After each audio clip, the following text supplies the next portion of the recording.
कहानी की शुरुआत में हम जैना नाम की एक लड़की को देखते हैं जो अपने दोस्त के साथ कार में कहीं जा रही है। वह अपनी दोस्त से कहती है कि मैं तुम्हें पसंद करती हूँ और हम जल्द ही शादी कर लेंगे। लेकिन तभी अचानक उसकी कार का एक्सीडेंट हो जाता है जिसमें जैना की दोस्त की मौत हो जाती है, जबकि जैना उस हादसे में बच जाती है। इस घटना से उन्हें गहरा सदमा लगा। वह इससे बाहर नहीं आ पा रही थी। जिसके 3 साल बाद ये कहानी दिखाई गई। हम जैना को फिर से देखते हैं जो धीरे धीरे अपने दुख को भूलने की कोशिश कर रही है। अब वह रेन नाम की अपनी बचपन की दोस्त के साथ एक जगह आती है। रेन ने उसे अपने अन्य 2 दोस्तों से मिलवाया। वह ये भी कहती है कि जैना, हम यहाँ से एक शानदार यात्रा पर जा रहे हैं, आप भी हमारे साथ आइए, आपको अच्छा लगेगा। जिसके बाद वे सभी एक नाव में बैठकर रेन के दोस्त के चाचा के केबिन में आते हैं। सभी लोग यहाँ एक सप्ताह बिताने वाले थे। रेन का दोस्त उन्हें अपने चाचा के घर ले जाता है, जहाँ वह सभी को शराब पीने के लिए देती है, लेकिन जैना ने इसे पीने से इनकार कर दिया।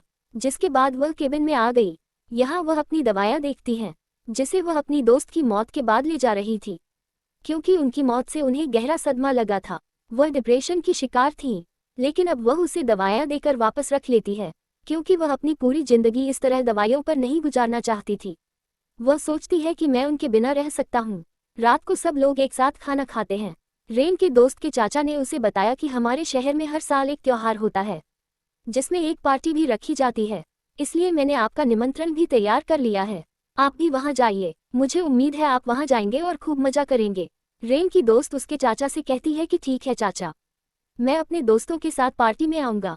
थोड़ी देर बाद जैना बाहर आती है और रेन के दोस्त के चाचा उस कुत्ते के साथ खेलना शुरू कर देते हैं जिसे पाला गया था। जब उसकी नज़र रेन के दोस्त पर पड़ती है जिसका नाम माइकल था, इसलिए वह अंकल से नशे जैसा कुछ ले रहा था। तभी रेन भी आ जाता है। रेन वास्तव में माइकल को पसंद करता था। वह जैना को बताती है कि माइकल आजकल बहुत ज़्यादा ड्रग्स लेने लगा है, वह मेरी बात ही नहीं सुनता, मुझे बहुत बुरा लग रहा है। तभी रेन के दोस्त के चाचा आते हैं। वह रेन और जैना से कह रही थी कि तुम भी पार्टी में आओ, बहुत मजा आएगा। वहाँ माइकल को घर के अंदर एक सुनहरा कमरा दिखाई देता है। वह अपने दोस्त से इस बारे में बात करना शुरू करता है। गोल्डन रूम वास्तव में एक ऐसा कमरा होता है जहाँ कोई व्यक्ति जाकर भाप स्नान कर सकता है। वह कमरा लकड़ी का बना हुआ है और वहाँ बहुत गर्मी है। जब रेन ये सुनती है तो वह जैना की ओर देखती है। उसे लगा कि जैना को ये सब पसंद नहीं आ रहा है, इसलिए वह माइकल और उसके दोस्तों से कहती है कि हमें ये सब छोड़कर पार्टी में जाना चाहिए। लेकिन उसकी सहेली कहती है नहीं, पहले हम स्टीम बाथ लेंगे और फिर पार्टी में जाएंगे। ये सब सुनने के बाद रेन जैना के पास आता है और कहती है देखो तुम्हारे साथ कोई जबरदस्ती नहीं है, वही करे जो आपको सही और अच्छा लगे। लेकिन जैना कहती है नहीं, मैं ठीक हूँ और मुझे भी तुम्हारे साथ गोल्डन रूम में आने में कोई दिक्कत नहीं है। माइकल अपने दोस्त के साथ गोल्डन रूम में आया।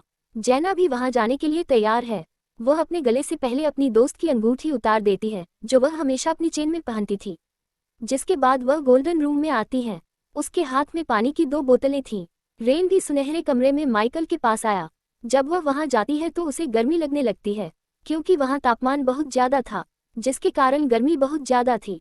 रेन के दोस्त का कहना है कि ये सोना मेरे चाचा ने खुद बनाया था, इसे बनाने में उन्हें काफी समय लगा। यहाँ कुछ पत्थर एकत्र किए गए थे जिससे गर्मी बढ़ जाती है, क्योंकि उन पत्थरों को गैस पर रखा जाता है। यदि इन पर पानी डाला जाए तो यहाँ अधिक गर्मी फैलती है। कुछ देर बाद यहाँ रहकर सभी को बहुत पसीना आने लगता है। रेन का दोस्त कहता है कि हमें बाहर जाकर नदी में नहाना चाहिए। अब वे सभी नदी पर जाकर स्नान करने लगे और फिर वे सोने पर वापस आए, क्योंकि उन्हें ऐसा करने में बहुत मजा आ रहा था। माइकल और रेन के दोस्त दोनों के पास सोना खत्म हो गया था। वे खूब शराब पीते हैं, जिसकी वजह से माइकल काफी ऊंचे थे। अब वह रेन को अपने साथ अपने कमरे में चलने के लिए कहता है, लेकिन रेन ने उसे मना कर दिया था। माइकल कहते हैं, मैं जानता हूँ कि तुम अपनी दोस्त जाना का ख्याल रखना चाहती हो, इसलिए तो तुम मेरे साथ नहीं जा रहे हो ना। ये कहकर वह कमरे में सोने चला गया और रेन फिर से सोने में अपनी दोस्त और जाना के पास आती है, जहाँ वह अपनी दोस्त को बताती है कि माइकल पूरी तरह से पागल हो गया है। वह बहुत शराब पीता है, उसे किसी बात का होश नहीं रहता। अचानक उसे कुछ गिरने की आवाज़ सुनाई देती है। फिर इन लोगों को लगता है कि माइकल गिर गया होगा, क्योंकि उसने बहुत ज़्यादा शराब पी ली थी। फिर भी रेन कहता है कि मैं जाकर देखूंगा। जैसे ही उसने जाकर देखा तो उसने दरवाज़ा खोल दिया, इसलिए दरवाज़ा बाहर से बंद कर दिया गया, खुलता ही नहीं। रेन का दोस्त भी जब वह उस दरवाजे को खोलने की कोशिश करता है तो यह अभी भी नहीं खुलता है। ये तीनों बहुत चिंतित थे और सोचने लगते हैं कि अगर ये दरवाज़ा नहीं खुला तो क्या हुआ, हमारे साथ क्या होगा। और यह कैसे बंद हुआ? रेन भी माइकल को खूब बुलाती है, लेकिन वह भी नहीं सुनता। ये तीनों सोचते हैं कि पता नहीं अब क्या होने वाला है।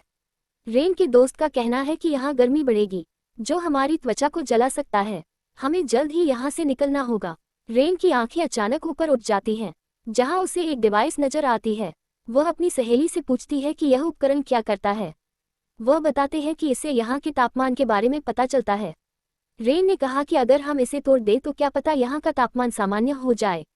उसकी सहेली कहती है नहीं नहीं, हम ऐसा नहीं कर सकते, इसका कोई फायदा नहीं होगा। तोड़ देंगे तो क्या पता गर्मी बढ़ जाए।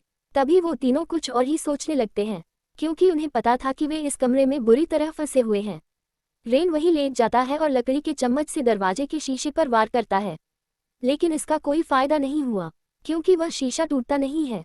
उसकी दोस्त रेन को ऐसा न करने के लिए कहती है, यह इतनी आसानी से नहीं टूटेगा। फिर वह चम्मच की मदद से एक पत्थर निकालता है और उसे एक लकड़ी की बाल्टी में डाल देता है। ऐसा करने से पत्थर ठंडा हो गया था। फिर वह उस पत्थर को एक कपड़े में लपेटता है और दरवाजे के शीशे पर जोर से मारता है। शीशा इतना मजबूत था कि रेन के दोस्त के हाथ से खून बहने लगा, लेकिन शीशा नहीं टूटता। लेकिन वह फिर भी हार नहीं मानता और प्रयास करता रहता है। आखिरकार उसने शीशा तोड़ दिया, जिससे कुछ ताजी हवा अंदर आने लगती है। वे तीनों बार बार उस छेद से आने वाली हवा में सांस ले रहे थे। वह माइकल को भी बुलाती है, लेकिन उसकी आवाज उस तक नहीं पहुंचती।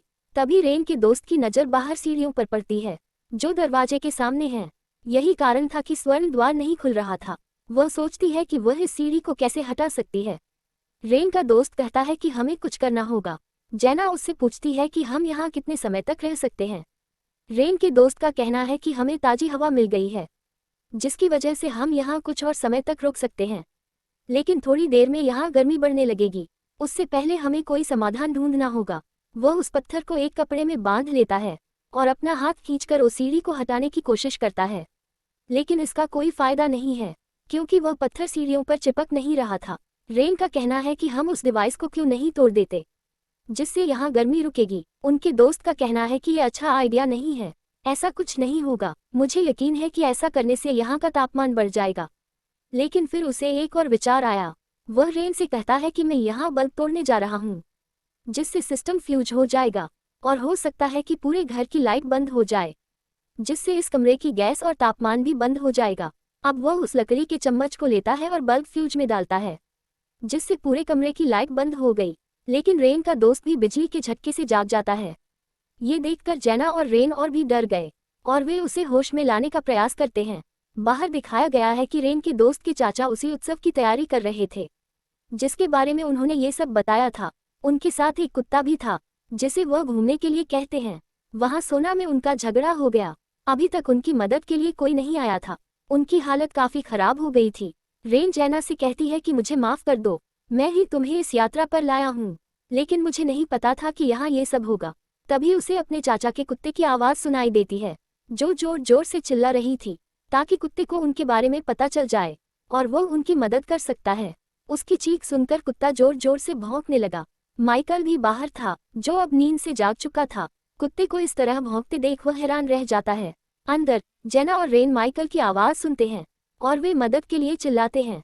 अब इससे पहले कि माइकल उनकी आवाज़ सुन पाता, वहाँ आग लगी हुई थी और उनकी आवाज़ माइकल तक नहीं पहुँच पाई। अब कुत्ता दौड़कर अपने मालिक यानी अपने चाचा के पास जाता है। वह उन्हें बताने की कोशिश भी कर रहा था कि उन्हें मदद की ज़रूरत है, लेकिन वे भी अपने कुत्ते पर ध्यान नहीं देते। रास्ते में उनकी मुलाकात माइकल से होती है। अंकल पूछते हैं, पार्टी में नहीं गए थे? माइकल कहते हैं, नहीं, मैं नहीं गया, क्योंकि मैंने बहुत ज़्यादा शराब पी ली थी, जिसके कारण मुझे नींद आ गई और मैं सो गया। मुझे लगता है कि मेरे बाकी दोस्त पार्टी में गए हैं और अब जब वह पार्टी में जाते हैं, फिर उसे अंदर जाने की इजाज़त नहीं होती। अंकल उससे कहते हैं, क्या हुआ? उदास मत हो, मेरे साथ घर चलो, मैं तुम्हें कुछ पीने को दूंगा। तो अब माइकल भी उनके साथ घर जाता है। वहाँ सोना में वे तीनों, अब पीने का पानी भी खत्म हो गया था। वे बहुत प्यासे थे। रेन अब उठता है और उस डिवाइस को तोड़ने चला जाता है। इसे तोड़कर उसके दोस्त ने मना कर दिया था। जेना को भी ये पसंद नहीं है। वह रेन को रोकती है, ऐसा मत करो। जब वह उसकी बात नहीं सुनती, तो जेना रेन को रोकने के लिए उसके सिर में पत्थर लगा था। वो बेहोश हो गई। ये सब देखकर जेना भी काफी डर जाती है और सोचता है, मैंने क्या किया? जेना को मिला गुस्सा। वह गुस्से में डिवाइस तोड़ देती है जिससे कमरे का तापमान ये और अधिक बढ़ता नजर आ रहा है। बाहर माइकल और चाचा दोनों बैठकर सिगरेट पी रहे हैं, क्योंकि उन्हें लगा कि ये तीनों पार्टी में गए हैं, लेकिन ये बात उन्हें नहीं पता थी कि वो इतनी बड़ी मुसीबत में हैं। कमरे के अंदर रेन का दोस्त पागलपन भरी हरकतें करने लगता है, जिसे देखकर जैना बहुत डर गई। अब वह उठता है और उन पत्थरों को अलग करना शुरू कर देता है, जिससे कमरे में गर्मी हो गई। जब वह ऐसा कर रहा था तभी वहां गैस विस्फोट हो गया। आग से वह पूरी तरह झुलस गया, जिससे उसकी मौत हो जाती है और दबाव के कारण दरवाजा खुल जाता है। जैना दरवाजे की ओर दौड़ती है। वह सबसे पहले फ्रिज से पानी पीती है और फिर वह कमरे में चली जाती है और अपनी दवाएं खाती है। तभी उसे रेन की आवाज़ सुनाई देती है। उसने महसूस किया मानो वह मुझे बुला रही हो, लेकिन तभी उसकी आंखें खुल जाती हैं। हम जानते हैं कि वह तो बस हेलो कह रही थी। ये सब उसकी कल्पना थी, सचमुच ऐसा कुछ नहीं हुआ। वह देखती है कि वह दरवाजा सोने का है, अभी भी बंद है और ये तीनों अभी भी वहीं फंसे हुए हैं। वह उठती है और रेन को देखती है और उस सोने के सामने खड़ा हो जाता है। क्योंकि वह बेहोश थी, उसने ऐसा किया ताकि रेन को ताजी हवा मिल सके। फिर वह उस लकड़ी के चम्मच को तोड़ देती है और उसे गैस चैम्बर में डाल देता है ताकि अधिक गर्मी हो, बाहर नहीं आ सकते। जिसके बाद वह खुद ही बेहोश हो जाती है। हमें माइकल दिखाया गया है, जो घर आकर देखता है कि मेरा दोस्त अभी तक नहीं आया है। वह कुछ देर तक उसका इंतजार करता है और धूम्रपान करने के बाद सो जाता है। फिर हमें यहाँ दिखाया गया आखिरी सोने का दरवाजा कैसा बंद था जब माइकल उस कमरे से बाहर आ गया। फिर उसके कारण उसे मारना सीढ़ियाँ उस दरवाजे के सामने पड़ती थी, जिसके कारण दरवाजा बंद था। क्योंकि माइकल खूब शराब पी रखी थी, अतः इसलिए उसे बिल्कुल भी होश नहीं था। उसे पता नहीं था वो इस वजह से उसके दोस्त की जान बहुत खतरे में पड़ सकता है। उसने दरवाजा खोलने की कोशिश भी नहीं की। फिर भी अब जब रेन के दोस्त के चाचा सोने के करीब आ जाता है, फिर उसकी आंखें उस छेद के पास जाओ जहां जेला रेन को खड़ा कर दिया था। अंकल समझ गए वो तीनों पार्टी में नहीं गया था, लेकिन वे यहाँ काफी समय से थे, इसलिए वह जल्दी दरवाजा खोलती हैं और तुरंत पुलिस को बुलाता है। उन्हें तुरंत बचा लिया गया। वे पूरी तरह से थे, इलाज किया गया। रेन का दोस्त मारा गया गैस विस्फोट के कारण। ये देखकर माइकल बहुत दुख होता है। वह एक जगह बैठ गया और रोने लगी। वह सोचता है कि अगर मैंने पी नहीं होती, लत नहीं लगी थी, फिर आज मेरा दोस्त जीवित होता। रेन और जेला ऑक्सीजन दी गई थी। जब रेन जेला का हाथ पकड़ लिया, फिर दोनों रोना शुरू करो। इसके बाद हमें बताया गया था कि ये एक सच्ची कहानी है। वही सोना कहाँ, तीन दोस्त फंस गए थे, किसमें मारा गया। तो कहानी हमें ये संदेश देता है, वह हमेशा नशे वाली चीजों से दूर रहें, क्योंकि कौन जानता है आप नशे की हालत में हैं और कोई आपको मदद के लिए बुला रहा है, लेकिन नशा तेरा उस समय तुम्हें कुछ भी सुनने नहीं दूंगा और ना ही तुम्हें समझने लायक छोड़ दूंगा। इसीलिए सदैव बुरी आदतों से दूर रहें। इस संदेश के साथ इस फिल्म की कहानी यही समाप्त होता है। धन्यवाद देखने के लिए।